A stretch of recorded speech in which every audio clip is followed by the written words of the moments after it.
සුබ දවසක් වේවා සියලු දෙනාටම.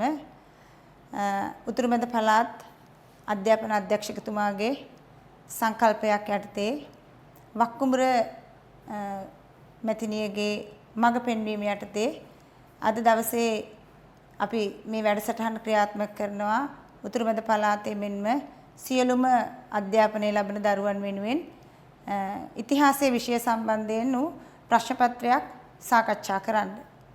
පසුගිය තුන්වන වාර පරීක්ෂණය සඳහා ඉදිරිපත් කිරීමට සිසුන්ට ලබා දීම සඳහා සූදානම් කර තිබූ අවලංගු ප්‍රශ්න පත්‍රය තමයි අද දවසේ අපි මේ විදියට සාකච්ඡා කරන්න බලාපොරොත්තු වෙන්නේ. මේ තුලින් මෙවර අධ්‍යාපන පොදු සහතික පත්‍ර සාමාන්‍ය පෙළ විභාගය සඳහා ඉදිරිපත් වන දරුවන්ගේ දැනුම වර්ධනය කරන්න අවශ්‍ය කරන විෂය කරුණු රාශියක් අපි මේ විෂය සම්බන්ධයෙන් කතා කරනවා. ඒ සඳහා තමයි දැන් මේ සියල්ල සූදානම් කරගෙන තියෙන්නේ.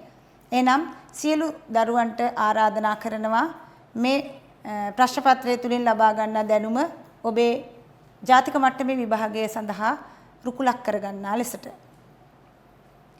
මුලින්ම අපි බලමු එහෙමනම් ඉතිහාසයේ විෂයේ පළවෙනි ප්‍රශ්න පත්‍රය කාලය පැය එකක් තුල ඔබ පිළිතුරු සැපිය යුතු මේ ප්‍රශ්න පත්‍රයට කොහොමද අපි පිළිතුරු සපයන්නේ? ඔබට අවශ්‍ය ප්‍රශ්න පත්‍රයේ පිළිතුරු සාකච්ඡා කරනවා වගේම ඒ සඳහා අමතර විෂය කරුණුත් මේ හරහා මම ඔබට කියලා දෙන්න සූදානමින් ඉන්නවා. එහෙමනම් ඔබට අවශ්‍ය කරන සියලු දේ විෂයට අදාළව මේ විදියට අපි සාකච්ඡා කරගෙන යමු. මේකෙදී ඔබට ප්‍රශ්න 40ක් ලැබෙනවා. ප්‍රශ්න 40න් බහුවර්ණ ප්‍රශ්න ලැබෙන්නේ ඔබට. දැන් ඔබ දකිනවා ප්‍රශ්න දෙකක් ඔබට ප්‍රදර්ශනය වෙනවා මේ ආකාරයට. පළවෙනි ප්‍රශ්නේ ඔබට ලැබිලා තියෙනවා මහා වංශයේ මෙරට ඉතිහාසය හැදෑරීමේදී සුවිශේෂී වංශ කතාවක් වී ඇත්තේ කුමන හේතුවක් නිසාද කියන එක. ඒකෙදී ඔබට පිළිතුරු 4ක් ලැබිලා තියෙනවා. මේ පිළිතුරු 4න් ඔබ නිවැරදි පිළිතුරු. අපි දන්නවා ප්‍රශ්න පත්‍රය තුල අපට දෙනවා උපදේශයක්. නිවැරදි හෝ වඩාත් ගැළපෙන පිළිතුර තමයි අපි සලකුණු කළ යුතු වන්නේ. මේකදී ඔබට පිළිතුරු 4ක් ලැබිලා තියෙනවා. සමකාලීන තොරතුරු අන්තර්ගත වීම, දුටුගැමුණු චරිතයේ සුවිශේෂීව වර්ණනා කර තිබීම, ආර්ථික තොරතුරු පුළුල් ලෙස දක්වා තිබීම, ඒ වගේම දේශපාලන හා ආගමික තොරතුරු කාලානුරූපීව ඉදිරිපත් කර තිබීම. අපි දකිනවා පිළිතුරු 4 තුලින් නිවැරදිම හෝ වඩාත්ම ගැළපෙන පිළිතුර තෝරා ගැනීමේදී ඔබට සලකුණු කළ යුතු පිළිතුර කුමක්ද කියන එක මේ වෙනකොට ඔබ දන්නවා. ඉතින් පුතේ පිළිතුරු කතා කරද්දී සමකාලීන තොරතුරු අන්තර්ගත වීම ගැන කතා කරද්දී මේක මහා වංශය කියන්නේ මහා වංශය කියන්නේ සාහිත්‍ය මූලාශ්‍රයක්. සාහිත්‍ය මූලාශ්‍රවල වැදගත්කම ගැන කතා කරනකොට අපි සමකාලීන තොරතුරු අන්තර්ගත වීම කියන එක චුට්ටක් බැහැර කරන්න පුළුවන් වෙනවා. මොකද සාහිත්‍ය මූලාශ්‍රවල සමකාලීන තොරතුරු අන්තර්ගත වීම බොහොම දුර්ලභයි. ඊළඟට එක් රජවරයෙකු පිළිබඳව මේහි අන්තර්ගත වීමක් වෙන්නේ නැහැ. ඒ නිසා ඒ පිළිතුරත් අපිට බැහැර කරන්න පුළුවන්. ඒ වගේම ආර්ථික තොරතුරු පුළුල් ලෙස දක්වා තිබීම විතරක්ම නෙමෙයි මේකේ අන්තර්ගත වෙන්නේ. ඒ නිසා අපේ පිළිතුර විදියට අපිට කියන්න පුළුවන් සලකුණු කරන්න වෙන්නේ ඔබට දේශපාලන හා ආගමික තොරතුරු කාලානුරූපීව ඉදිරිපත් කර තිබීම 4 වෙනි පිළිතුර. එහෙමනම් පුතේ අපි දෙවෙනි ප්‍රශ්නයට යනවා. දෙවෙනි ප්‍රශ්නයේ සඳහන් වෙනවා පුරාවස්තු රැකගත යුතු වන්නේ ඇයි කියන කාරණාව. පුරාවස්තු රැකගැනීමක පුරාවස්තු කියන්නේ අතීතයේ මිනිසුන් භාවිතා කරලා මේ වෙනකොට ඉතිරි වෙලා තියෙන යම් දෙයක්. මේ තුලින් අපිට මොනවද මේ තුලින් මේවා අපි රැක ගන්න ඕනේ ඇයි කියන කතන්දරයේදී අපිට ලබා ගන්න පුළුවන් හොඳම පිළිතුරට තමයි අපි යන්නේ. එතකොට මේ සියලු කරුණු මේ පිළිතුරු වල යම් තාක් දුරට පුරාවස්තු රැක ගැනීමට වැදගත් වෙන බොහෝ කරුණු අන්තර්ගත වුණාට දරුවනේ මේකෙදී අපිට යන්න වෙන්නේ මේකේ පළවෙනි කරුණ ගත්තොත් අතීත ශිල්පීන්ගේ කුසලතා නිරූපණය වෙනවා. විවිධ ආගම්වල වාස්තු විද්‍යාත්මක නිර්මාණ පිළිඹු වෙනවා. විදේශීය ආකර්ෂණය මේ නිසා රටට ලබා ගන්න පුළුවන්. හැබැයි අපි මේ තුල හොඳම පිළිතුර හැටියට මේක රැකගන්න වෙන්නේ පුතේ අපිට ජාතික අනන්‍යතාව පෙන්වන ප්‍රබලතම අංගයක් තමයි අපේ ඕනෑම රටක පුරාවස්තු කියන්නේ. ඒ නිසා අපිට දෙවෙනි ප්‍රශ්නයට අපි ලබා දෙන පිළිතුර අපි හතරවෙනි පිළිතුර කියලා සලකුණු කරනවා. හරි. ඊළඟට අපි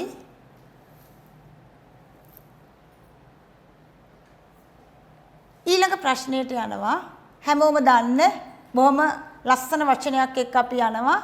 වංසත්තප්ප කාසිනිය නම් මහා වංශ ටීකාවේ මූලිකම අපේක්ෂාව ඌයේ. වංසත්තප්ප කාසිනිය නම් මහා වංශ ටීකාවේ මූලිකම අපේක්ෂාව ඌයේ මොකක්ද කියලා තමයි අපෙන් අහන්නේ. මෙන්න බලන්න පිළිතුරු හතරක් අපිට පෙර පරිදිම ලැබෙනවා.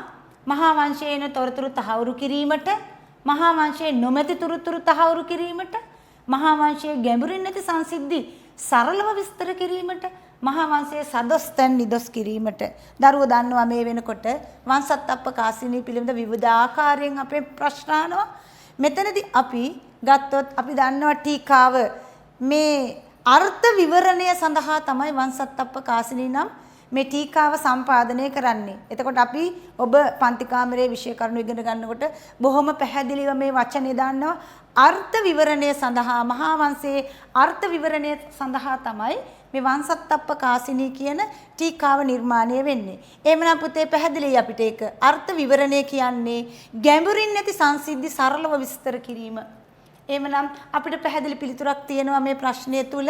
එහෙමනම් ඔබ සලකුණු කළ යුතු පිළිතුර වන්නේ පිළිතුරු අංක 3. එහෙමනම් තුන්වෙනි ප්‍රශ්නයේ පිළිතුර අංක 3 හැටියට අපි සටහන් කරනවා.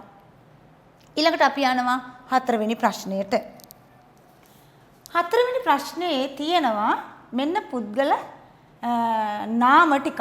මේ පුද්ගල නාමවල A සිට F දක්වා දීලා තියෙනවා. ඔබ පළවෙනි පාඩමේ මූලාශ්‍ර ගැන කතා කරනකොට ලංකාවට ඇවිල්ලා තොරතුරු සටහන් කරපු ලංකාව පිළිබඳ තොරතුරු ලියපු පුද්ගල චරිත තිබ්බා වගේම ලංකාවට නොපැමිණ ලංකාව පිළිබඳව චරිත තොරතුරු ලියපු චරිත අපි කතා කරනවා. අපෙන් මෙතනදී අහනවා පහත දැක්වෙන පුද්ගලයන් අතරින් මෙරටට නොපැමිණ එහෙත් ශ්‍රී ලංකාව පිළිබඳව තොරතුරු සඳහන් කළ පුද්ගලයන්. මම මෙතනදී පුංචි උදව්වක් කරන්නම් පුතේ ඔයාලට. දන්නවා දරුවෝ මේක පාඩම් කරලා තියෙනවා. හැබැයි මම චූටි උදව්වක් කරන්නම්. ලංකාවට නොපැමිණ තමයි මෙතන අහන්නේ පුතේ.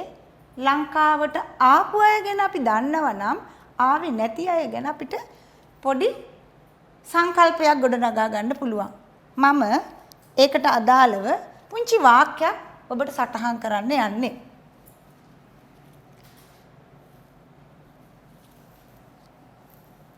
අපි බලමු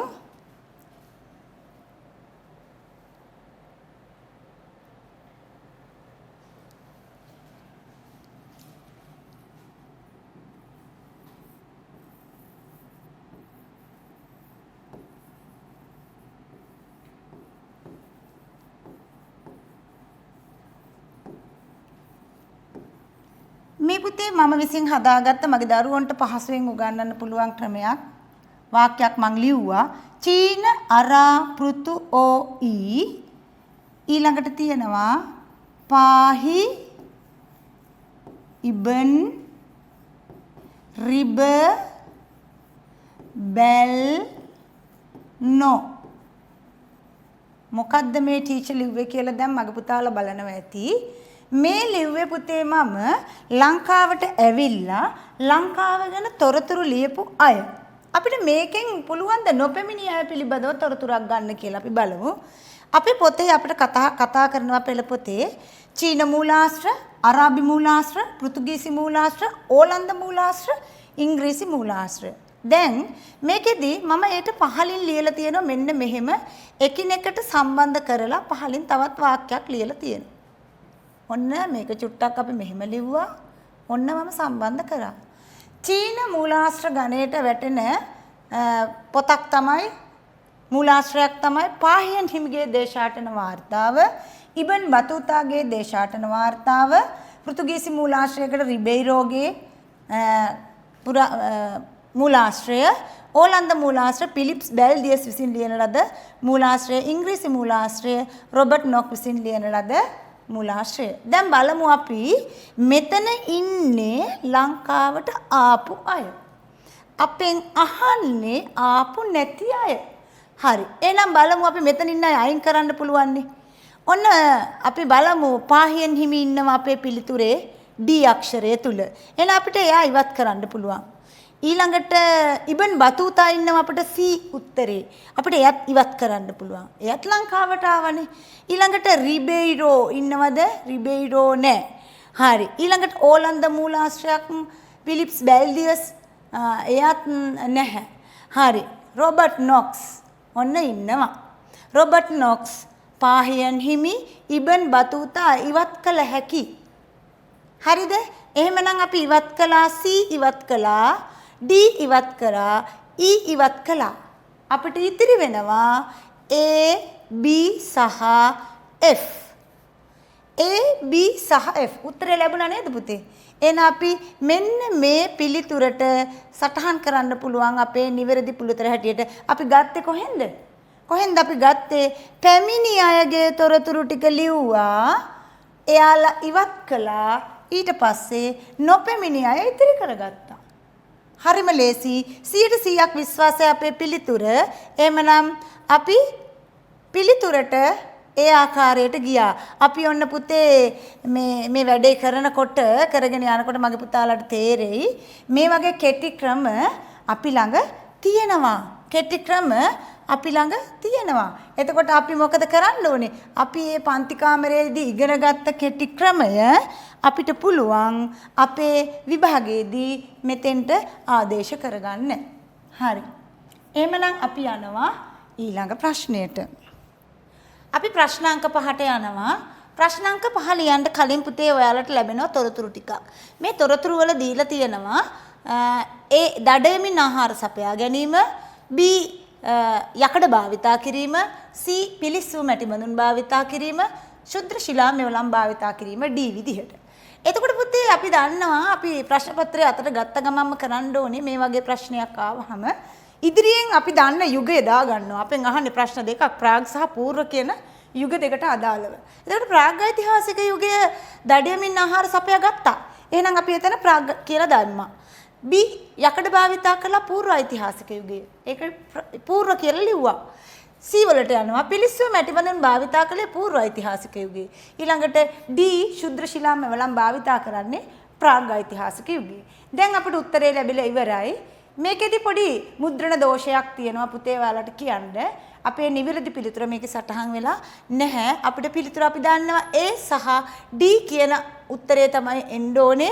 එතකොට ඔබ නිවැරදි කරගන්න A සහ D තමයි අපේ ප්‍රාග් ඓතිහාසික යුගය හා සම්බන්ධ පිළිතුර. එතකොට අපිට ඉතිරි වෙනවා තවත් අක්ෂර දෙකක පිළිතුරු දෙකක්. ඉතිරි වෙන්නේ යකඩ භාවිතා කිරීම කියන B අක්ෂරයත් පිලිස්සෝ මැටිබඳුන් භාවිතා කිරීම කියන C අක්ෂරයත්. එතකොට ඊළඟ ප්‍රශ්නයට අපෙන් අහන්නේ පූර්ව ඓතිහාසික යුගය හා සම්බන්ධ පිළිතුර. එහෙනම් උත්තරේ ලැබිලා අවසానයි. B සහ C. B සහ C තියෙනවා අපේ තුන්වෙනි පිළිතුර හැටියට. එහෙනම් අපි තුන්වෙනි පිළිතුර යටින් ඉරක් අඳිනවා. යමු අපි ඊළඟ ප්‍රශ්නයට. ප්‍රශ්නාංක 7. ප්‍රශ්නාංක 7 අපෙන් අහනවා මීට වසර 3000කට පෙර සිටම මෙරට මානවයා ඔක්සිජන් වායුව භාවිතා කළ බවට තොරතුරු සාධක ලැබෙන අවස්ථාවක් මොකක්ද කියලා. බලන්න පිළිතුරු දීලා තියෙනවා රංචාමඩම ප්‍රදේශයෙන් හමු මැටිවරු සුසාන වලින්ය. ඒකෙත් තිබුණා ඔක්සිජන් භාවිතා කළ බවට තිබුණා. අපිට තියෙනවනේ කාල පරාසයක් දීලා පුතේ. ඒ නිසා අපි ඉතිරි ටිකක් කියවෙනවා. උඩ රංචාමඩම නිවාසයෙන් හමු පිලිස්සු මැටි බඳුන් කැබලි වලින්ය. පිලිස්සු මැටි බඳුන් කැබලි වලින්ම අපිට ඔක්සිජන් භාවිතය තහවුරු කරන්න පුළුවන්ද? බලමු අපි ඊළඟ එකත්. පුලුස්සා ආහාරයට ගත් දෙල්ලට හමු කිතුල්ගල බෙලිලෙනෙන්ය. හරි ඒකෙදිත් අපිට ගින්දර අවශ්‍ය වෙනෝනේ පුලුස්සන්න නම්. ඊළඟට කියනවා පිලිස්සු වර්ණාලේපිත මැටි බඳුන් වලින්ය. ප්‍රශ්නාංක 7ට අපිට හොඳම සාක්ෂිය ලැබෙන්නේ පුතේ මෙන්න මේ කියන රංචාමඩම ප්‍රදේශයෙන් හමු වූ මැටි ඔරු සුසානය. ඒකදී පැහැදිලිවම අපේ පෙළපොතේ අපිට සඳහන් කරනවා මේ මැටි ඔරු සුසානයේ එක කෙළවරක මැටි නලයක් සවි කරලා තිබුණා කියලා. එහෙමනම් මේ මැටි නලය සවි කළේ ඇයි? නියමාකාරයෙන් මේ ඇතුලේ දහණය වන දැවෙන මිනිය දැවෙන්න අවශ්‍ය කරන ඔක්සිජන් නිසි ආකාරයෙන් ලැබෙන්න ඕන නිසා තමයි පුතේ මේකේ මැටි නලයක් සවි කරලා තියෙන්නේ. ඒ නිසා අපි හොඳම පිළිතුර විදියට අපි යනවා පිළිතුරු අංක 1. එහෙනම් 7 වෙනි ප්‍රශ්නෙට පිළිතුරු අංක 1 සඳහන් වෙනවා. 8 වෙනි ප්‍රශ්නය. 8 වෙනි ප්‍රශ්නයේදී ඔබට කියනවා ඒකෙත් කාලයක් දීලා තියෙනවා වසර 1,25,000ක් තරම් මෑත කාලයට අයත් මෙරට ප්‍රාග් ඓතිහාසික ස්ථානය උනේ. අපේ පෙළපොතේ පැහැදිලිවම අපිට මෙන්න මේ කියන කාලවකවානු ටික දීලා තියෙනවා. මේ ගැන හරියට අවධානය ඔබ පන්ති කාමරයේදී යොමු කළා නම් ඔබේ ගුරුවරයා ඔබට උගන්වන වෙලාවේ අවධානය යොමු කරා නම් මේ ඉලක්කම් ටික පොඩ්ඩක් මතක තියාගන්න ඕනේ. එහෙමනම් අපිට මේක විස්තර කරන්න මොනවත් නැහැ. මේකෙදි පිළිතුර වෙන්නේ දෙවෙනි පිළිතුර. එතකොට 1,25,000ක් තරම් පැරණි යුගයට අයත් වන ප්‍රාග් ඓතිහාසික ස්ථානයක් පතිරාජවල ප්‍රදේශයෙන් අපිට හොයාගන්න පුළුවන් කියලා සඳහන් කරන්න පුළුවන් පිළිතුරු අංක 2. එහෙමනම් ප්‍රශ්නාංක 9 පරුමකවරුන්ගෙන් ගේ ප්‍රධානතම කාර්යය වූයේ කුමක්ද කියලා තමයි අපෙන් අහන්නේ. පරුමකවරුන්ගේ ප්‍රධානතම කාර්යය මොකද්ද? ප්‍රශ්නයට පිළිතුරු 4ක් දීලා තියෙනවා. ගමේ ඇති ආරවුල් විසඳීම කවුද කරන්නේ? අපි දාගන්නවා ඉස්සරහින්. ගමේ ආරවුල් විසඳුවේ ගමේ කෙනා. එහෙනම් ගමේ කෙනා ගමික. දෙවෙනි පිළිතුර තියෙනවා ගම්වැසියන්ගේ සුබ සාධන කටයුතු ඉටු කිරීම. මුද්‍රණ දෝෂ පුංචි ඒවා අපිට තියෙනවා. අපි ඒව නොසලකා ඉන්න අපි දන්නවා. සුබ සාධන කටයුතු ඉටු කිරීම. එතකොට ගමේ සුබ සාධනය ගම්වැසියන්ගේ සුබ සාධනය කියන්නේ ගමේ. එහෙනම් බලමු අපි ඊළඟ පිළිතුරත් වැව් පද්ධතියක් බාරව කටයුතු කිරීම විදේශීය ආක්‍රමණ වලින් රට ජාතිය බේරා ගැනීම. එහෙනම් ගමේ ගම්වැසියන්ගේ සුබ සාධනය කරන්නේ ගමික. ගමේ ආරවුල් විසඳන්නේ ගමික. එහෙමනම් විදේශ ආක්‍රමණ වලින් රට බේරගන්නේ මේ කියන්නේ රාජ්‍යත්වයට පත්වෙච්ච කාලේ රජවරුන්ගේ යුගය. අපෙන් අහන්නේ පරුමකවරයාගේ කාර්ය. එහෙමනම් අපිට පිළිතුරක් ඉතිරි වෙනවා පිළිතුරු අංක 3. පිළිතුරු අංක 3 ඔබේ ප්‍රශ්නාංක 8ට 9ට. හරි. එහෙමනම් වැව් පද්ධතියක් බාරව කටයුතු කිරීම. ඔන්න නැවතත් අපිට විස්තර ටිකක් දෙනවා. මේ විස්තර ටික අනුව අපෙන් අහනවා ප්‍රශ්න දෙකකට පිළිතුරු. බලමු අපි. A මධ්‍යගත පාලනයක් ආරම්භ කිරීම. ඊළඟට B ප්‍රථම වරට මහවැව් ඉදි කිරීම. ඔන්න දැන් අපි එක එක දාගන්නවා දන්න තොරතුරු. ඊට පස්සේ නාගදීපයේ පාලනයට ඉසිගිරි නම් සෙන්පතිවරයෙකු පත් කිරීම. ඊළඟට කියනවා බමුණන් වෙනුවෙන් සිවිකා ශාලා නම් ගොඩනැගිල්ලක් ඉදි කිරීම. ඊළඟට කියනවා ශ්‍රී මහා බෝධිය මෙරටට වැඩම කිරීම. පොඩ්ඩක් ඒ ටික කියවලා ප්‍රශ්නෙටත් පොඩ්ඩක් අවධානය යොමු කරලා බලමු. පණ්ඩුකාභය රාජ්‍ය සමය. අන්න අපිට ඕනේ අර කියන තොරතුරු ඉස්සරහින් අපි දාගත්තා නම් කවුද මේකේ සුවිශේෂී පුද්ගලයා කියලා පිළිතුර ලැබිලා ඉවරයි. එහෙමනම් අපි 10 වෙනි ප්‍රශ්නේ අහන පණ්ඩුකාභය රජතුමාගේ මධ්‍යගත පාලනයක් ආරම්භ කිරීම, ප්‍රථම වරට මහවැව් ඉදි කිරීම. ප්‍රථම වරට මහවැව් ඉදි කරන්නේ කවුද? වසභ රජු. නාගදීපයේ ප්‍රදේශයේ ඉසිගිරි ඇමති යොදවන්නේ වසභ රජු. බමුණන් වෙනුවෙන් සිවිකා ශාලා නම් ගොඩනැගිල්ලක් ඉදි කරන්නේ පණ්ඩුකාභය රජු. ශ්‍රී මහා බෝධිය මෙරටට වැඩම කරන්නේ දේවානම්පියතිස්ස රජුගේ රාජ්‍ය සමය. එහෙනම් අපිට පළවෙනි උත්තරය සහ ඊළඟට අපිට හතරවෙනි උත්තරය ගන්න පුළුවන්. බලන්න පළවෙනි පිළිතුරයි හතරවෙනි පිළිතුරයි තියෙන පිළිතුරක් අපිට තියෙනව නේද? පිළිතුරු අංක 4 A සහ D කියන පිළිතුර අපිට දීලා තියෙනවා. එහෙමනම් යනවා අපි ප්‍රශ්නාංක 11. ලේසි දැන් අපි දාගෙන ඉවරයි. වසභ රජුරන්ගේ සේවා කාලය තුල එතුමා විසින් කරන ලද සේවාවන් දෙකක් දැන් අපි සටහන් කරගෙන ඉවරයි. බලන්න එහෙමනම් උත්තරයට එනවා B සහ C. B සහ C තමයි අපේ 11 වෙනි ප්‍රශ්නෙට ලැබෙන පිළිතුර. එහෙමනම් හරිම ලේසි. අපි දැන් දීලා තියෙන තොරතුරු ටිකට අදාළව පාලකයන්න් අහන්නේ ඉදිරියෙන් අපි පාලකයෝ ටික දාගෙන ගියාම අපිට පුළුවන් වෙනවා මෙන්න මේකේ ඒ විදියට තෝරගන්න. හරි. එහෙමනම් අපි යනවා ඊළඟ ප්‍රශ්නයට. ප්‍රථම වරට සංවිධානාත්මක සටන් ව්‍යාපාරයක් දියත් කරලා රට එක්සේසත් කළ පාලකයා අහන්නේ. මේක අටුවා ටීකා ටිප්පණි අපිට අවශ්‍ය නැහැ. ඕනෙම දරුවෙක් බොහොම සරලව දන්න කාරණාවක් මුලින්ම සංවිධානාත්මක සටන් ව්‍යාපාරයක් දියත් කරන්නේ කවුද? ඔන්න පිළිතුරු 4. දුටුගැමුණු රජු, පළමුවෙනි විජයබාහු රජු, වසභ රජු සහ වලගම්බා රජු. කාලපරාසයන් ගත්තහම බොහොම හොඳින් අපි දන්නවා මේ අනුරාධපුර රාජධානි සමයේ මුල් අවදියේ රජකම් කර දක්ෂ පාලකයෙක් තමයි දුටුගැමුණු රජු. එහෙමනම් අපේ පිළිතුරු අංක 1 12 වෙනි ප්‍රශ්නයට. ප්‍රශ්න අංක 13. කුඩා කල කිත්ති හෙවත් කීර්ති ලෙස සිට පොළොන්නරුවේ පාලනය හිමි කරගත් රජතුමා කවුද?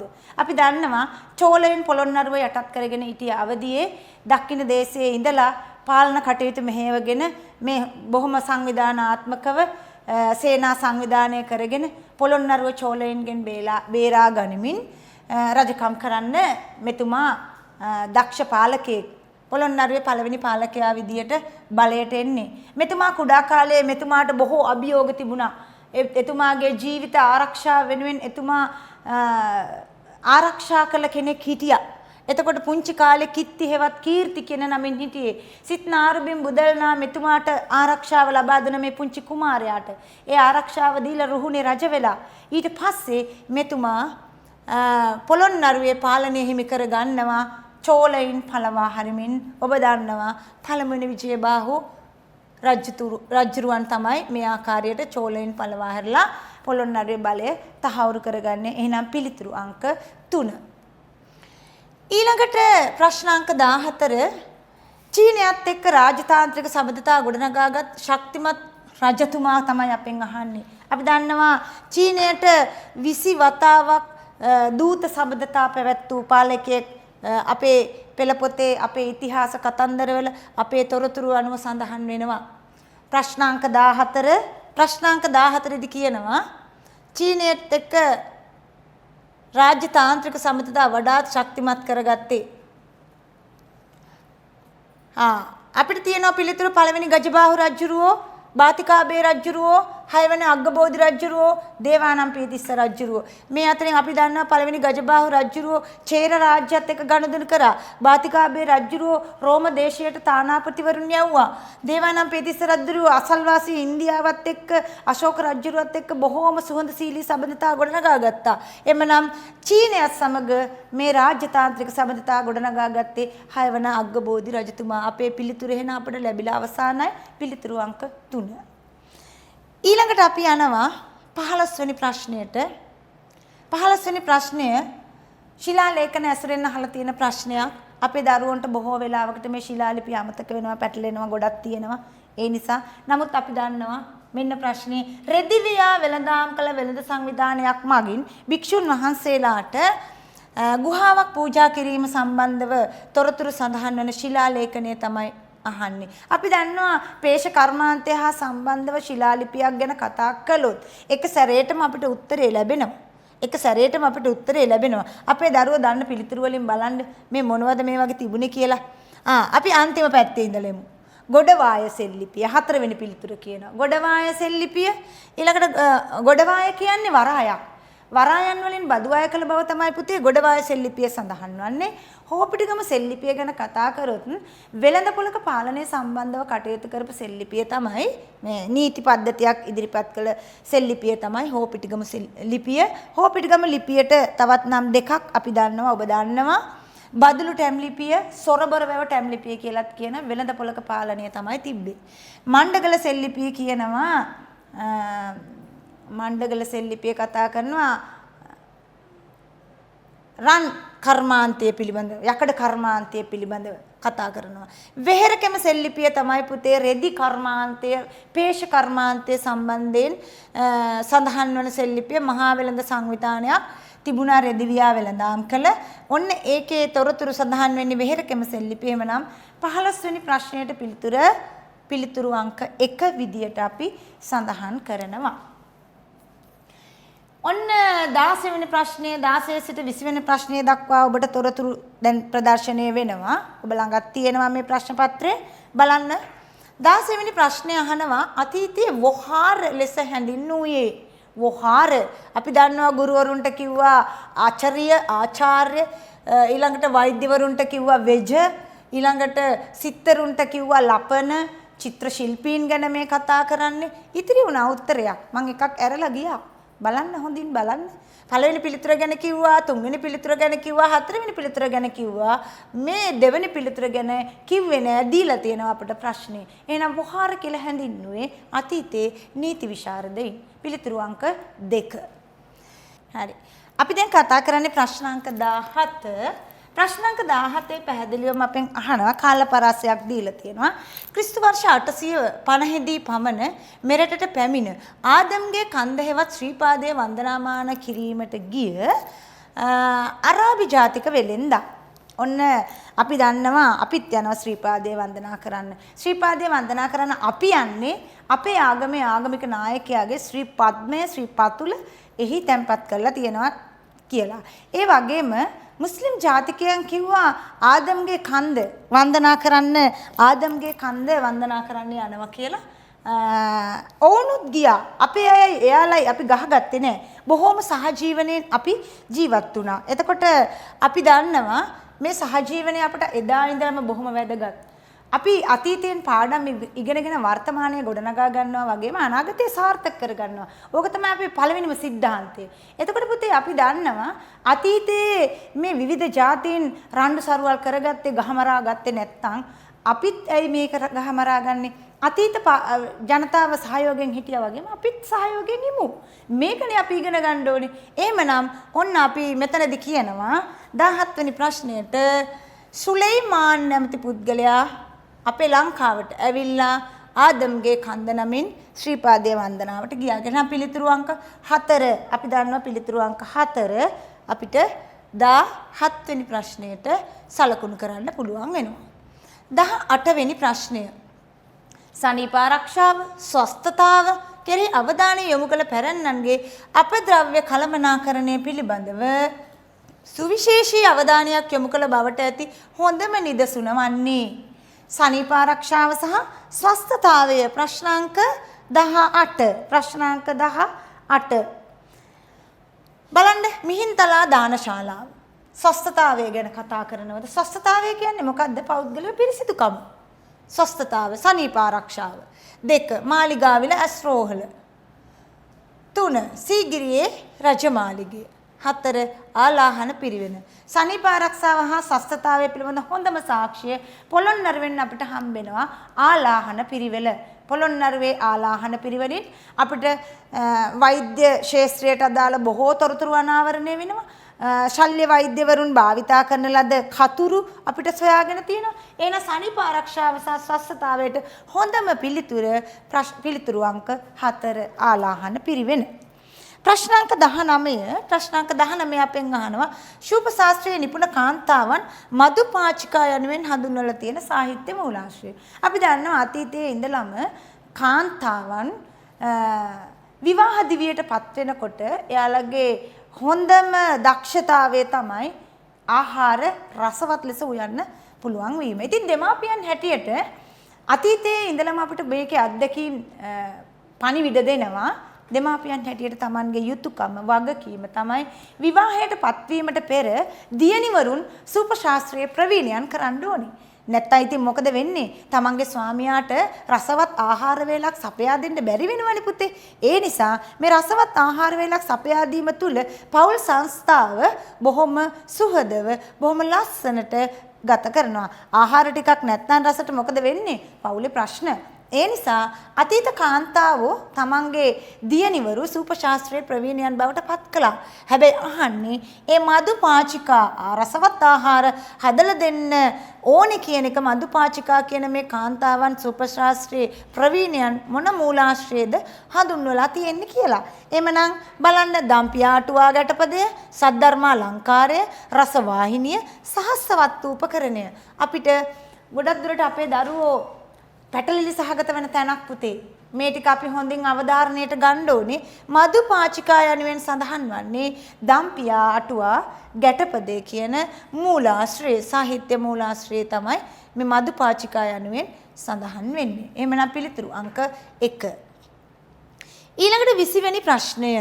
ගස්කොළන් කළමනාකරණයේදී රජය විසින් පනව ඇති නීති රීති වලට අනුකූලව රජයේ නිලධාරීන් ක්‍රියාත්මක කරන්න. අතීතයේදී පරිසරය සමග එකට බැඳිච්ච ජීවිත තමයි මේ අතීත ජනතාව තුළ තිබ්බේ. පරිසරයට ආදරය කරා. ඒ නිසා පරිසරයෙන් කවදාවත් තමන්ගේ වගාවන් වලට හානි වුණේ නැහැ. සබාදහමට ආදරය කරනකොට සබාදහමත් ආදරය කළා. ඉතින් මේ දෙගොල්ල බොහොම සුහදව ජනතාව සහ පරිසරය බොහොම සුහදව මේ ගනුදෙනුව කළා. බලන්න අපෙන් අහන්නේ රජයේ නිලධාරීන් ක්‍රියා කළ යුතු බවට සඳහන් සෙල්ලිපිය.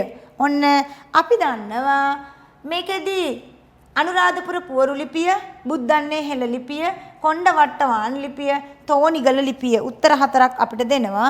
20 වෙනි ප්‍රශ්නයට අපි කොණ්ඩවට්ටවාන් ටැම් ලිපිය, සෙල් ලිපිය, ශිලා ලේඛනය මේකෙදී ගස්කොළන් කළමනාකරණයේදී ජනතාවට රජය විසින් දීලා තියෙන නීති රීති නිලධාරීන් හරියටම ක්‍රියාත්මක කළ යුතු බව සඳහන් වෙනවා.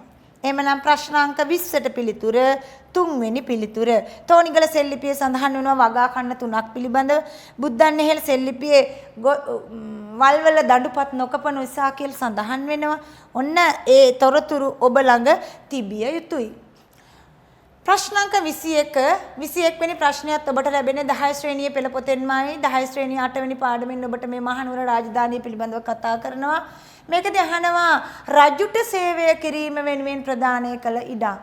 එතකොට ඉඩම් ප්‍රයෝජනයට ගත්ත ආකාර කීපයක් ඔබ ඉගෙන ගන්නවා.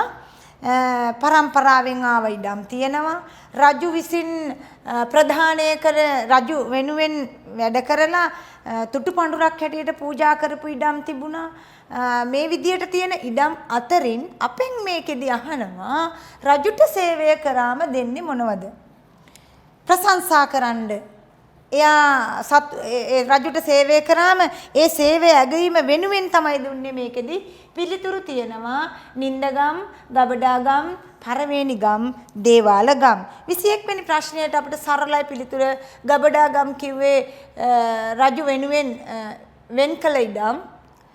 පරවේනිගම් පරම්පරාවෙන් පාවිච්චි කරපු ඉඩම්. දේවාලගම් විහාර දේවාල වෙනුවෙන් පූජා කළ ඉඩම්. නින්දගම් තමයි අපි පිළිතුර හැටියට ගන්නෙ. රජුට සේවය කිරීම වෙනුවෙන් නින්දගමක් දුන්නා කියලා තමයි කියන්නේ නින්දගම්. 21ට පළවෙනි පිළිතුර හැටියට අපි සටහන් කරනවා. 22 ඉතාලියේ ශාස්ත්‍රීය පුනරුදය ආරම්භ වූයේ කුමන නගරය කේන්ද්‍ර කර ගනිමින්ද? ශාස්ත්‍රීය පුනරුදය ශාස්ත්‍රීය අධ්‍යාපන අංශවල පුනරුදයක් ආරම්භ වෙන්නේ මොන නගරය කේන්ද්‍ර කරගෙනද කියලා තමයි අහන්නේ. අපි දන්නවා වැනීසිය, රෝමය, ජිනෝවා කියන්නේ වෙළඳාමෙන් දියුණු වූ නගර. වෙළඳාම ප්‍රධානම කරගෙන වෙළඳාම නිසා දියුණු වූ නගර තමයි වැනීසිය, ජිනෝවා සහ රෝමය කියන නගර. ඒ වෙනම් අපිට ඉතිරි වෙනවා පිළිතුරක් ෆ්ලෝරන්ස් කියන නගරය. ෆ්ලෝරන්ස් නගරය තමයි ශාස්ත්‍රීය පුනරුදය. අපි කියනවා ෆ්ලෝරන්ස් නගරය කලාගාරයක් බවට පත් කරන්න තරම් මේ ශාස්ත්‍රීය අංශවල චිත්‍ර කලාව, මූර්ති කලාව ආදී අධ්‍යාපනය මේ පැත්ත ශාස්ත්‍රීය අංශයේ දියුණු වුණේ ෆ්ලෝරන්ස් කියන නගරය තුල. එතකොට අපේ පිළිතුර දෙවැනි පිළිතුර 22 වෙනි ප්‍රශ්නයට. 23 වෙනි ප්‍රශ්නයට වගු සටහනක් ඔබට ලැබිලා තියෙනවා පුතේ. මේ වගු සටහන 23 වෙනි ප්‍රශ්නය අපිට ලැබෙන්නේ 11 වෙනි ශ්‍රේණියේ පාඩමකින්. 11 වෙනි ශ්‍රේණියේ පාඩමකින් තමයි මේ 23 වෙනි ප්‍රශ්නය ලැබෙන්නේ. බලන්න 11 පළවෙනි පාඩම. ශේත්‍ර 6ක් පිළිබඳව අපි කතා කරන ප්‍රධාන ශේත්‍ර 3යි, වෙනත් ශේත්‍ර 3යි කියලා. මේකෙදී බලන්න අපිට දීලා තියෙනවා තොරතුරු පළවෙනි තීරුවේ තොරතුරු 3ක් සහ දෙවෙනි තීරුවේ තොරතුරු 4ක් වශයෙන් ගලපන්නයි අපිට ඕනේ. ගැලපුවාම අපිට නිවැරදි පිළිතුරක් පහලින් දීලා තියෙනවා ඉංග්‍රීසි අක්ෂර ටිකක්. මොකද්ද මේ අහන්නේ?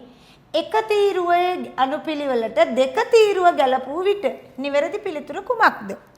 අපි හිතමු මේකේ ඔක්කොම පිළිතුරු දන්නේ නැහැ ඔබ. හැබැයි උත්තර දෙකක් දන්නවා. උත්තර දෙකක් දන්නවා. එහෙමනම් අපිට පුළුවන් මේ උත්තර දෙක හරහා අපේ නිවැරදි පිළිතුරට අපිට යන්න.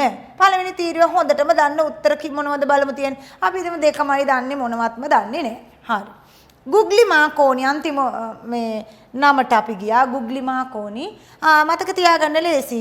ගූ කියන පළවෙනි අකුර එහා පැත්තෙත් ඒ අකුරෙන්ම තියෙනවා වචනයක්. බලන්නකෝ. නේද?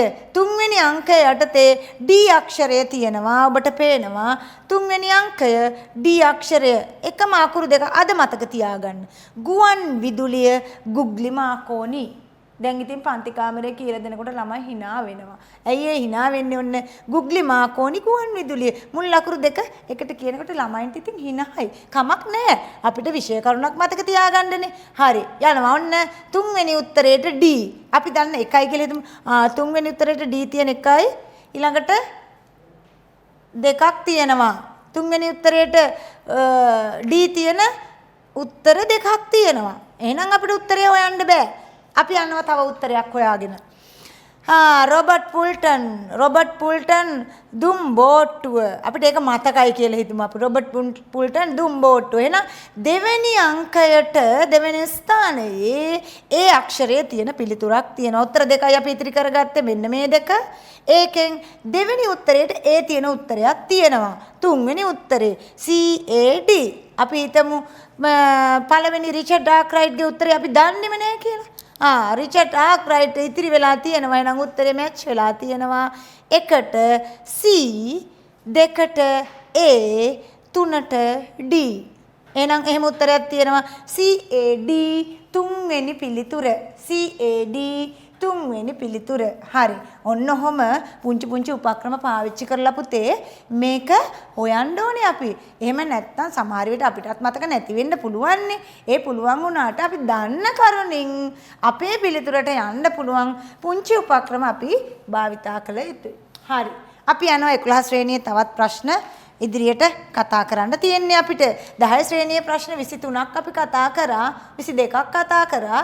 23 වෙනි ප්‍රශ්නේ ඉඳලා අපිට 11 ශ්‍රේණිය ලැබිලා තියෙනවා. බලන්න අවධානය යොමු කරන්න. 19 වන සියවස වන විට කාර්මික විප්ලවය ව්‍යාප්ත නොවූ යුරෝපා රටක් වූයේ. එහෙනම් ව්‍යාප්ත වූ ඒවා අපි දැනගෙන ඉන්න එපා. රටවල් පහක් ගැන අපිට කතා කරනවා පුතේ.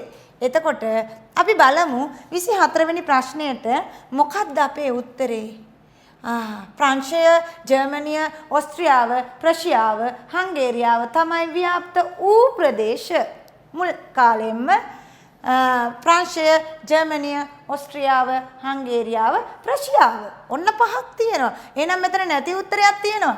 ප්‍රශ්නාංක 24ට නිවැරදි පිළිතුර 4 වෙනි පිළිතුර අපි සලකුණු කරනවා. 4 වෙනි පිළිතුර ස්පාඤ්ඤය ව්‍යාප්ත නොවූ රටක් තමයි ස්පාඤ්ඤය. 19 වන සියවස වන විට. එහෙනම් අපි යනවා 25 වෙනි ප්‍රශ්නයට. 25 වෙනි ප්‍රශ්නයට යනකොට පුතේ යන්න නැවතත් අපිට තොරතුරු ටිකක් දීලා තියෙනවා. පහත දැක්වන ප්‍රකාශ ඇසුරින් ප්‍රශ්න දෙකකට අපිට පිළිතුරු සපයන්න වෙනවා. තොරතුරු ටිකක් දෙනවා නම් අපි ප්‍රශ්න එකකට වඩා අහන්න තමයි උත්සාහ කරන්නේ. බලන්න 25 26 කියන ප්‍රශ්න දෙකටම දීලා තියෙනවා තොරතුරු ටිකක්. පොල්ගස් බද්ද ඇතුළු නව බදු වර්ග පැනවීම මම හිතන්නේ මේ අරගල ගැන කතා කරන්නේ. එහෙනම් අපෙන් ප්‍රශ්නෙ චුට්ටක් අපි කියවලමුකෝ. 97 අරගලයට හේතු තමයි මං හිතන්නේ අහන්නේ. ඔව්නේ. 97 වෙරළබඩ ප්‍රදේශයේ ඇති වූ කැරැල්ලට තුඩුදුන් හේතු දැක්වෙන පිළිතුරු. උත්තර තුනක් තියෙනවා. ප්‍රශ්නේ බැලුවාම උත්තර තුනක එකක් තමයි ලැබෙන්න ඕනේ. බලමු අපි. පොල්ගස් බද්ද ඇතුළු නවබදු වර්ග පැනෙව්වේ 97 තමයි පුතේ. එහෙනම් අපි ඒ ඉස්සරහින් දාගන්නවා 97. හරි. ඊළඟ එකට යනවා. B පණවන ලද බදු වර්ග වලින් මුදලින් බදු ගෙවීමට සිදු වුණා. 97 අපි කල්පනා කරන බදු ගැන කතා කරද්දී අවස්ථා දෙකක් බදු නිසා අරගල වලට ආව අපේ උඩරට ජනතාව. මුහුදු බඩ ජනතාව. අවස්ථා දෙකකින්. හරි. එhmenan 97 අරගලයේදී තවත් එකක් තමයි පණවන ලද බදු ගෙවන්න කිව්වා මුදලින් මදුරාසි නිලධාරීන් ආවනේ අපේ මුහුදුබඩ ප්‍රදේශ පාලනය කටයුතු කරන්න. ඒගොල්ලෝ කිව්වා භාණ්ඩ වලින් බදු ගෙවන එක නවත්තලා මුදලින් බදු ගෙවන්න කිව්වා. එහෙනම් ඔන්න මුදලින් බදු ගෙවීම අයිති වෙන්නේ 97ට. හරි. C අපි ඉතිරි ටිකක් කියවන්න ඕනේ. තව තියෙනවනේ උත්තර 2යි 3ක් ඕනේ. ලන්දේසි උසාවි ක්‍රමය නැවත ක්‍රියාත්මක කරන්නේ කොයි අවධියේද? හරි ඉදිරියට යමු. දේශීය බදු නිලධාරීන් බදු එකතු කිරීමට යෙදවීම. දේශීය නිලධාරීන් බදු එකතු කරන්න ආව නම් ප්‍රශ්නයක් උනේ නෑනේ. හැබැයි මදුරාසියෙන් නිලධාරීන් ගෙන්නපු හින්දා තමයි අපිට මේ මිනිස්සු පාරට දැස්සේ. හරි බලමු. එහෙනම් ඒක බදු එකතු කිරීමට නිර්දේශ කරේ ඊළඟ ප්‍රශ්නයට අපිට උත්තරයක් එනවා. එහෙනම් කොමිසමක් ඇවිල්ලා මියුරන් කොමිසමේ නිර්දේශයක් තමයි ඒක. එහෙනම් අධිකරණ කටයුතු සඳහා වෙනම නිලධාරීන් පත් කිරීම. අධිකරණ කටයුතු වලට වෙනම නිලධාරීන් පත් කිරීම කලේ මියුරන් කොමිසමෙන්ද 97 අරගලයට හේතුවක්ද?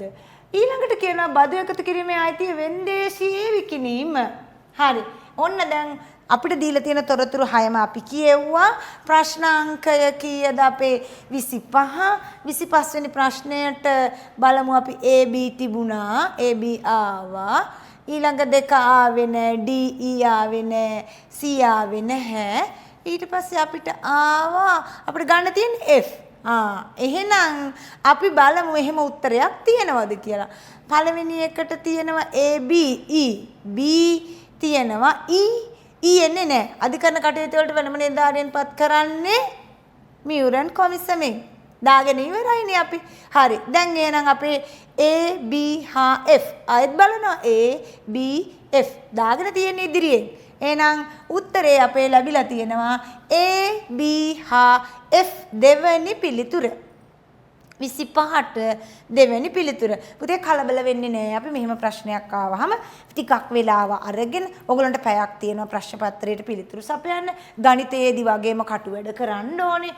අපේ දරුවෝ සමහර තැන්වලදී කටු වැඩ කරන්නේ නැහනේ. අර 10 20 කියලා දාලා ටක් ගාලා උත්තරේට ඉරක් ගන්නවා. සමහර දරුවෝ කියවන්නෙත් නැහැ. එහෙම නෙමෙයි අපිට දීලා තියෙන තොරතුරු ටික බලලා ඉස්සරහෙන් අපි දාගන්නවා අදාළ කරුණු. අහලා තියෙන ප්‍රශ්න දෙකේ. මියුරන් කොමිසමද 97ද? මියුරන් කොමිසමද 97ද? දාලා අපි නිවැරදි පිළිතුරට යනවා. එහෙමනම් අපිට උත්තරේ ලැබුණා 25ට ABF. දැන් නැවත පුතේ A අකුරයි B අකුරයි F අකුරයි කපා ඉවත් කරන්න පුළුවන් නේ. A කැපුවා B කැපුවා F කැපුවා ඉතිරි වෙනවා අක්ෂර 3ක්. මොනවද? C D E. දැන් බලන්න එහෙම උත්තරයක් තියෙනවද කියලා. ඔව්නේ. C D E කියලා උත්තරයක් තියෙනවා. අර පෙර පරිදිමයි 26 වෙනි ප්‍රශ්නයට C D E කියලා උත්තරේ 2. එහෙනම් අපේ පිළිතුරු පත්‍රය අපි දෙවෙනි පිළිතුර සලකුණු කරගන්නවා C D හා E කියලා. පැහැදිලි? දැන් තේරෙනවා මේ වගේ විස්තර ගොඩක් දීලා තියෙනවා නම් අපි කලබල වෙන්නේ නැහැ. කලබල වෙන්නේ නැතුව මොකද කරන්නේ? අපි ඉස්සර වෙලා අදාළ ප්‍රශ්න දෙකේ අහලා තියෙන තොරතුරු වලට දාගෙන ගිහිල්ලා ලේසියෙන්ම මේක ලියා ගන්නවා. හරි. එhmenan අපි යමුද ඊළඟ ප්‍රශ්නෙට යමු. 27 ඔන්න දන්නවා මියුරන් කොමිස සමාවෙන්න 27 කියන්නේ 1815. ටීචර් කියෙව්වේ 26 නේ ආයෙත්. ඔව් 27 ක්‍රිස්තු වර්ෂ 1815 ඉංග්‍රීසීන් උඩරට යටත් කරගන්න විට ඔන්න දැන් අපි ඉංග්‍රීසීන් උඩරට යටත් කරගන්න කාලේ වෙන විට අපේ ලංකාවේ හිටපු ඉංග්‍රීසි ආණ්ඩුකාරවරයා තමයි අහන්නේ. අපේ දරුවන්ට ටිකක් පැටලෙනවා මේ ප්‍රශ්නය. Robert බවුන්ඩ්‍රික්, Frederick නෝත්, Thomas මෙට්ලන්, එඩ්වඩ් බාර්න්ස්. එඩ්වඩ් බාර්න්ස් අපි කතා කරනවා 11 පළවෙනි පාඩමේදී නේද? එඩ්වඩ් බාර්න්ස් ගැන කතා කරනවා. ඒව දැන් මතකේ තියෙනවනේ කොයි කාලවකවානු වලද මේ කතා කරන්න කියලා. හරි. එහෙනම් 27 ඉතින් විස්තර කළ යුතු ගොඩාක් නෑ පුතේ. 27 වෙනි ප්‍රශ්නයට උත්තරේ රොබර්ට් බවුන්ඩ්‍රික්. අපේ දන්න දරුවෝ බොහොම ලේසියෙන් සලකුණු කරන පිළිතුරක්. පිළිතුරු අංක 1 27 වෙනි ප්‍රශ්නයට.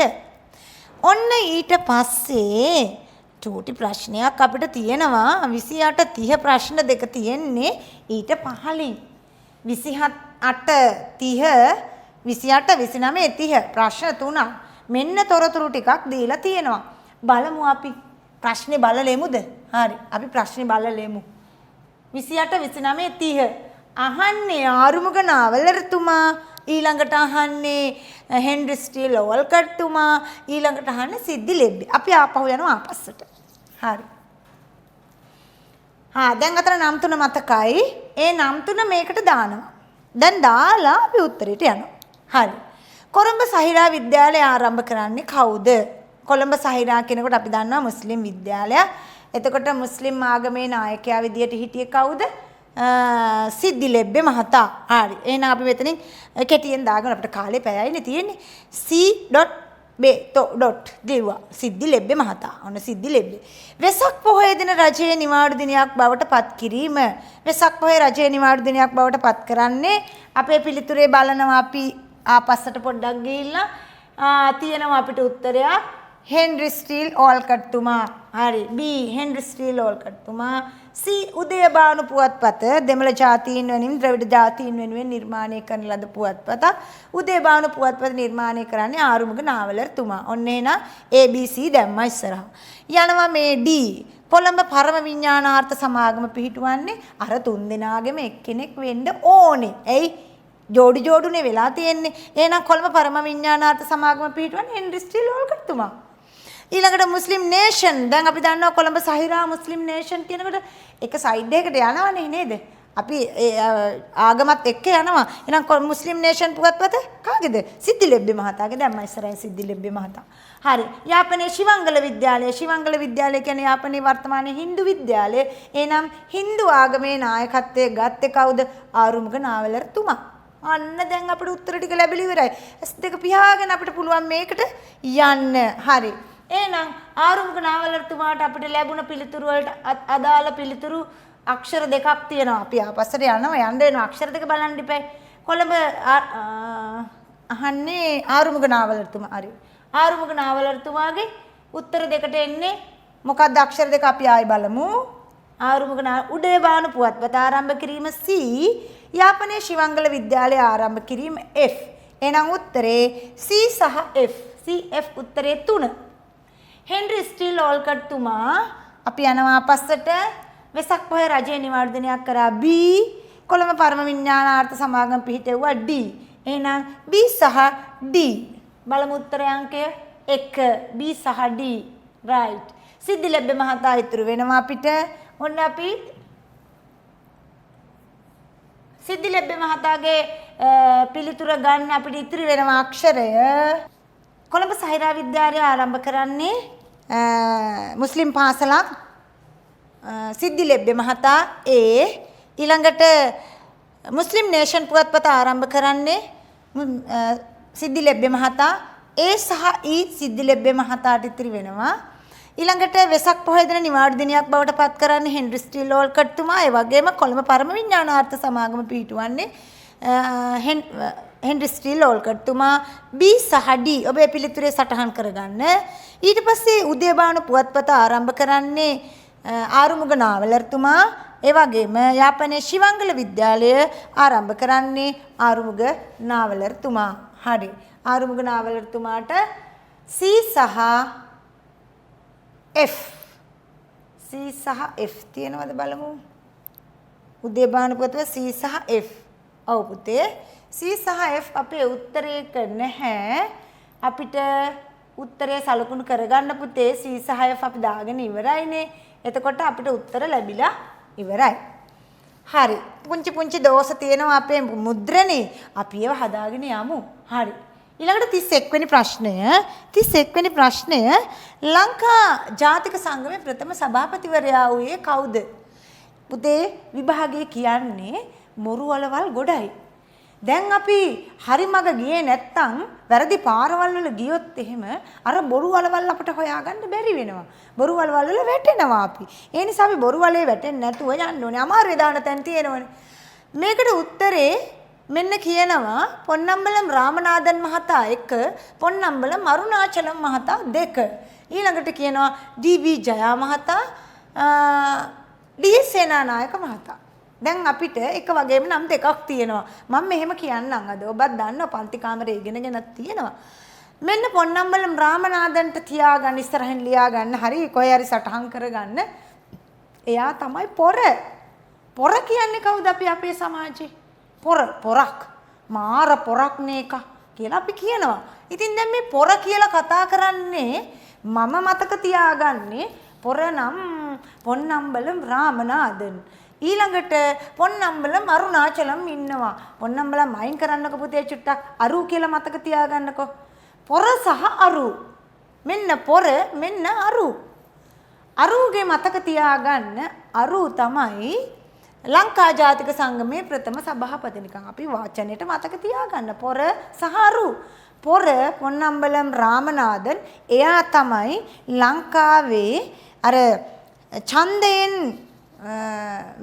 ඡන්දේ තියලා ප්‍රථම වතාවට මේ ව්‍යවස්ථාදායක සභාවට තෝරගන්නකොට සිංහලයින් වෙනුවෙන් ශ්‍රී ලාංකිකයන් වෙනුවෙන් තේරීපත් වුණු පළවෙනිම නියෝජිතයා තමයි മന്ത്രിවරයා තමයි පොර. පොර වැඩෙක් එහෙනම්. එහෙනම් පොරක් කියලා කියන්නේ අපි. පොරක් කියන්නේ වැඩෙක්. එහෙනම් ලංකාව නියෝජනය කරමින් ව්‍යවස්ථාදායක සභාවට තේරීපත් වුණු පළමු മന്ത്രിවරයා ශ්‍රී ලාංකිකයා තමයි පොර. එයා පොන්නම්බලම් රාමනාදන්. ඒ වගේම අරු තමයි ලංකා ජාතික සංගමේ ප්‍රථම සභාපතිවරයා හැටියට පත් වුණේ. වෙන කතා මොකුත් එපා. පොර සහ අරු මතක තියාගන්න. හරිද? පොර කියන්නේ වැඩෙක්. පොර තමයි ලංකාව ව්‍යවස්ථාදායක සභාවට තේරීපත් වුණු පළමු മന്ത്രിවරයා. 32 වෙනි ප්‍රශ්නය රටක ඍජු ප්‍රජාතන්ත්‍රවාදයේ ක්‍රියාත්මක වන අවස්ථාවක් ලෙස දැක්විය හැක්කේ. ඍජු ප්‍රජාතන්ත්‍රවාදය කියනකොට මෙන්න වක්‍රයකුත් තියෙන්න ඕනේ. ඍජු ප්‍රජාතන්ත්‍රවාදය කියලා එකක් තියෙනවා නම් වක්‍ර ප්‍රජාතන්ත්‍රවාදයකුත් තියෙනවා. අපි පන්ති කාමරේ ඉගෙන ගන්නවා. ඍජු ප්‍රජාතන්ත්‍රවාදය කියන්නේ මොකද්ද? මේක ආරම්භ වුණේ කොහෙද? කෙලින්ම පාලන කටයුතු වලට සම්බන්ධ වීම ඍජු ප්‍රජාතන්ත්‍රවාදය වෙනකොට පුතේ වක්‍ර ප්‍රජාතන්ත්‍රවාදයට කියන සමාන නමක් තමයි නියෝජන ප්‍රජාතන්ත්‍රවාදය.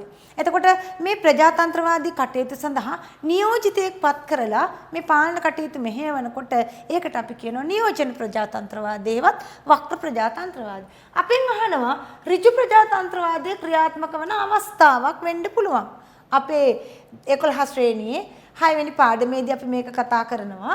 සමානුපාතික නියෝජන ක්‍රමය ජනාධිපතිවරණයක් මගින් ජනමත විචාරණයක් මගින් පාර්ලිමේන්තු වාද විවාද මගින් කෙලින්ම පාලන කටයුතු මැදිහත් වෙන එක අවස්ථාවක් තමයි පුතේ පිළිතුර අංකය 3 ජනමත විචාරණයක් මගින් තමයි අපි කෙලින්ම පාලන කටයුතු වලට සම්බන්ධ වෙන්නේ. එහෙනම් අපේ ප්‍රශ්න අංක 32ට නිවැරදි පිළිතුරු අංක 3. 33. මේ පාඩම් ටික බොහොම දේශපාලනය හා සම්බන්ධව යන්නේ 1978 ආණ්ඩුක්‍රම ව්‍යවස්ථාව අනුව පුරවැසියෙකුගේ මූලික මිනිස් අයිතිවාසිකම් හා නිදහස කඩ වූ අවස්ථාවක පෙත්සම් ඉදිරිපත් කරන්න ඕනේ කාටද? පෙත්සම ඉදිරිපත් කරන්න ඕනේ කාටද කියලා තමයි මේ අහන්නේ. බලමු අපි පිළිතුරක් අපිට දෙනවා අභියාචනාධිකරණය, ඊළඟට අපිට දෙනවා ශ්‍රේෂ්ඨාධිකරණය, ඊළඟට මහේස්ත්‍රාත් අධිකරණය, මහා අධිකරණය. මහේස්ත්‍රාත් අධිකරණය, මහා අධිකරණය. ප්‍රශ්න අංක 33ට ඔබ පිළිතුර ඉදිරිපත් කළ යුත්තේ නිදහස කඩ වූ අවස්ථාවක අයිතිවාසිකම් නිදහස කඩනොත් කාටද කියන්නේ? ඇපීල් කරන්න පුළුවන් කියනවා අපි ඉංග්‍රීසියෙන් කියනවා නම්. අභියාචනයක් ඉදිරිපත් කරන්න පුළුවන් කියනවා. මේක ඉහළම උසාවියක්. එතකොට අභියාචනාධිකරණයට තමයි පුතේ අපි මෙන්න මෙහෙම අවස්ථාවක් වුණොත් අපි ඉදිරිපත් කරන්න ඕනේ මේ පෙත්සම. එහෙනම් පිළිතුරු අංක 1 අභියාචනාධිකරණය 33ට පළවෙනි පිළිතුර. හරි. අපි යනවා 34 වෙනි ප්‍රශ්නයට.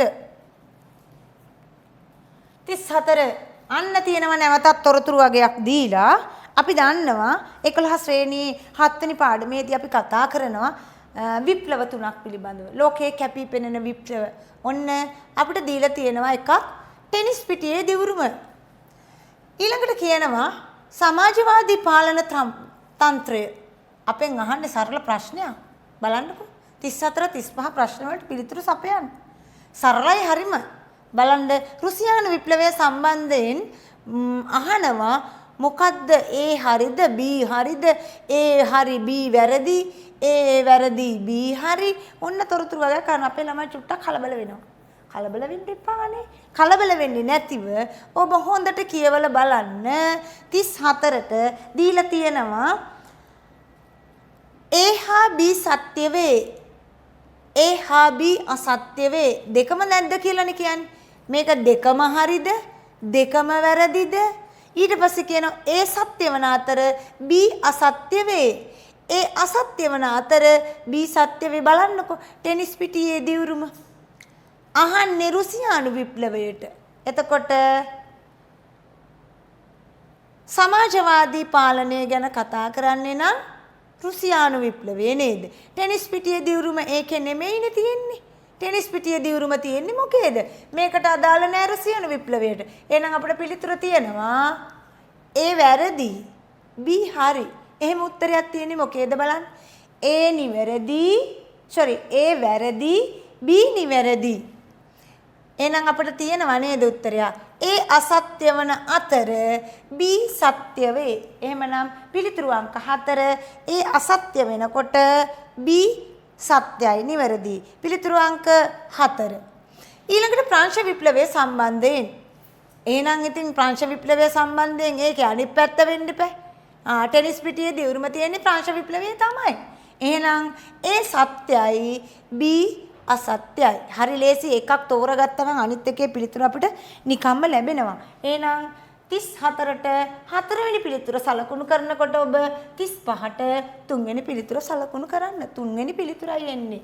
හරි. අපි යනවා ප්‍රශ්නාංක 36. හරි ලස්සන පුද්ගලයෙක්. හරි ලස්සන නමක්. සුවසැල ඔබ ලෝකසිතියෙමත් ලකුණු කරනවා සුවසැල ජනසතු කිරීමේ සම්බන්ධයෙන් කටයුතු කළ ඊජිප්තු නායකයා. එතකොට ඊජිප්තු නායකයා කියනකොට අපි දන්නවා මෙතන ඉන්න සමහර අයගේ රටවල් කොහෙද කියලා. ඒවා ඉවත් කරන්න ලේසියෙන්ම. එහෙනම් මේකට පිළිතුර වෙන මොකුත්ම නෙමෙයි අබ්දුල් ගමාල් නසාර්. පිළිතුරු අංක 3 ඔබට 36 වෙනි ප්‍රශ්නයට. 37 එක්සත් ජාතීන්ගේ සංගමයට ආරක්ෂක මණ්ඩලයේ නිෂේධ බලය හිමි රටක් නොවන්නේ. අපේ දරුවෝ අවසාන හරියට යනකොට මේ අවසාන කොටස කියවන්නේ නැහැ. දැක්කා බාගට කියෙව්වා උත්තරයක් දැක්කා ගැහුවා ඉරක්. 37 වෙනි ප්‍රශ්නය එක්සත් ජාතීන්ගේ සංගමයට අයත් ආරක්ෂක මණ්ඩලයේ නිෂේධ බලය කියන්නේ කාටද ඕනෙම වෙලාවක නීතියක් දාන්න පුළුවන්. නිෂේධ බලය කියන්නේ රටක් නොවන්නේ නේද? 37 වෙනි ප්‍රශ්නයට උත්තරේ මොකක්ද රට වෙන්න ඇත්තේ? රුසියාව, ජර්මනිය, ප්‍රංශය, චීනය. නිවැරදි පිළිතුර වන්නේ පිළිතුරු අංක 2 ජර්මනිය. ජර්මනිය තමයි නිෂේධ බලය හිමි නොවන රටක් හැටියට කතා කරන්නේ. ඔබ පන්ති කාමරේ කතා කරනවා. ඔන්න ආයෙත් තියෙනවා තොරතුරු ටිකක් A B C හා D කියලා. මොනවද අපේ මේකේ අහන්නේ කියලා බලමු අපි. ප්‍රශ්නෙත් කියවලෙමු. පළමුවෙන්නේ ක්‍රියාකාරීත්වය තීව්‍ර කිරීමට, තීව්‍ර කරනවා කියන්නේ වැඩි කිරීමට දෙවැන්නේ බලපෑමක් තියෙනවා.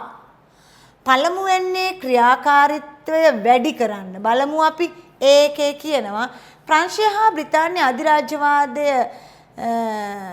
වැඩි වෙන්න දෙවෙනි ලෝක සංග්‍රාමයේ හේතුවක් වුණාද? අන්න ප්‍රශ්නයක්. අපිම අපෙන් ආගන්නවා. B එකට යනවා. නිරවි යුද්ධය රහස් ඔත්තුසේ නිරවි යුද්ධය වැඩි වෙන්න මේ රහස් ඔත්තු සේවය නිසාද උනේ? ඊළඟ එකටත් යනවා. ආරක්ෂක මණ්ඩලයේ ජාතීන්ගේ සංගමය. පොඩ්ඩක් කිසි ගැළපීමක් නැහැ වගේ පොඩ්ඩකුත් තියෙනවා. බලමු අපි ඊළඟට D. ජර්මනිය මධ්‍යම බලවතුන්. ඔන්න දැන් අපිට පොඩි සිතිවිලි පහළ වෙනවා. පළමුවෙන්න වැඩි කරන්න දෙවැන්න බලපෑමක් වුණා.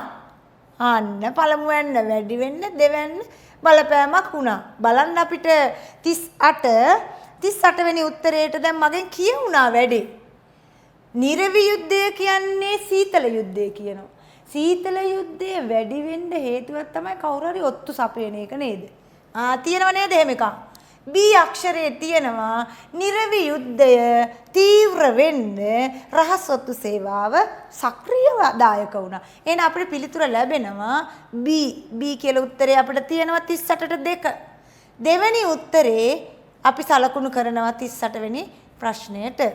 පළමුවෙන්න බිඳ වැටෙන්න කෙරෙහි දෙවැන්නේ බලපෑමක් වුණා. පළමුවෙන්න බිඳ වැටෙන්න දෙවැන්න බලපෑමක් වුණාලු.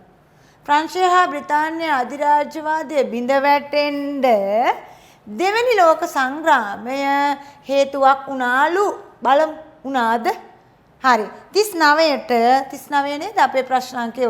39ට අපිට උත්තරේ 39ට උත්තරේ මම කිව්වත් වගේම පැහැදිලිවම පේනවා. ප්‍රංශයේ බ්‍රිතාන්‍ය අධිරාජ්‍යවාදයේ බිඳ වැටුණා දෙවෙනි ලෝක සංග්‍රාමයෙන් පස්සේ. ඔව්. එහෙනම් උත්තරේ ඒ තියෙනවා පළවෙනි පිළිතුරේ. එහෙනම් පළවෙනි පිළිතුර. පළමු වෙන්නේ දෙවන්නේ අතර කිසිම සම්බන්ධයක් නැහැලු. මගෙන් ඒකත් කියවුණා. බලන්න ආරක්ෂක මණ්ඩලයයි ජාතීන්ගේ සංගමය. ආරක්ෂක මණ්ඩලය නිර්මාණය වෙන්නේ එක්සත් ජාතීන්ගේ සංවිධානයත් එක්ක. එතකොට ජාතීන්ගේ සංවිධානය කියන්නේ පළවෙනි ලෝක සංග්‍රාමයෙන් පස්සේ බිහි වුණු ජාත්‍යන්තර සංවිධානය. එහෙනම් ඔබට පැහැදිලි ඒ දෙකේ සම්බන්ධයක් නැහැනේ. තියෙනවා උත්තරේ C කියලා තුන්වෙනි පිළිතුර හැටියට. එහෙමනම් අපි සලකනු කරනවා 40 වෙනි ප්‍රශ්නයට පිළිතුර C අක්ෂරය තියෙන තුන්වෙනි පිළිතුර. එහෙමනම් පුතේ මෙන්න අපි දැන් පළවෙනි ප්‍රශ්න පත්‍රයේ ප්‍රශ්න 40ක් පිළිතුරු සමග ඔබත් එක්ක සාකච්ඡා කළා. මේ සාකච්ඡා කරන අතරතුරේ ඔබට මේ විෂයන් පිළිබඳව අමතකව ගිය බොහෝ විෂය කරුණු ආවරණය කර ගැනීමට හැකියාව ලැබෙන්න ඇති කියලා මම විශ්වාස කරනවා. එහෙමනම් අද දවසේ ඔබත් එක්ක මේ කතා කළ ප්‍රශ්න 40ටම සීමා නොවි ඔබේ විෂය දැනුම තවත් පුළුල් කරගනිමින් ප්‍රශ්න වලට පිළිතුරු සපයමින් ප්‍රශ්න පත්‍ර වලට පිළිතුරු සපයමින් ජාතික මට්ටමේ අප සාමාන්‍ය පෙළ විභාගයේ ඉහළින් සමත් වෙන්න මේ කළ මෙහෙවර මේ කළ උපකාරය ඔබට ශක්තියක් වේවා කියලා ප්‍රාර්ථනා කරමින් පළවෙනි ප්‍රශ්න පත්‍රයේ නිමාව මේ ආකාරයෙන් දකිනවා. සියලු දරුවන්ට තෙරුවන් සරණයි ආයුබෝවන්.